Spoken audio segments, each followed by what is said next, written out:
How to cut pomegranate fruit easily.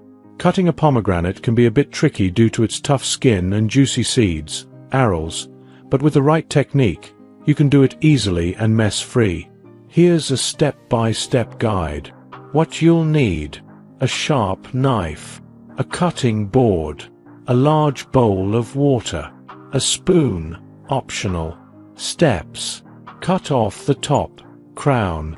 Place the pomegranate on the cutting board and cut off the top, the crown, about ½ inch below the crown to expose the seeds. Score the skin. Look at the top of the pomegranate where you cut the crown off. You'll see white membranes that divide the fruit into sections. Using the knife, score the skin along these membranes from the top to the bottom. Make shallow cuts, being careful not to cut too deep into the seeds. Break open the pomegranate. Gently pull apart the pomegranate along the scored lines. It should naturally break into sections without much force. Remove the seeds.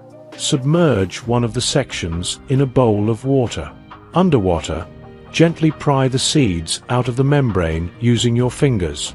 The seeds will sink to the bottom while the white membrane floats to the top. Collect the seeds. Once you've removed all the seeds, skim off the membrane and any peel floating on top of the water. Then, drain the water and collect the seeds. Enjoy!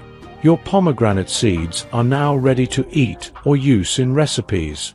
Tips: use a spoon. Optional if you prefer. You can tap the back of the pomegranate section with a spoon to help release the seeds. Wear an apron.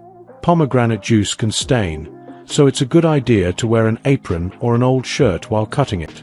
This method is effective in reducing the mess and makes it easier to enjoy the juicy seeds. If you enjoyed watching this video, don't forget to like, subscribe, and turn on the notification bell, so you don't miss any new videos. Let us know your thoughts about this video in the comment section down below, and feel free to stay and enjoy it until the end. Also make sure to check out our next highlighted video, and we will see you next time. Thanks for watching. Please like, share, and subscribe.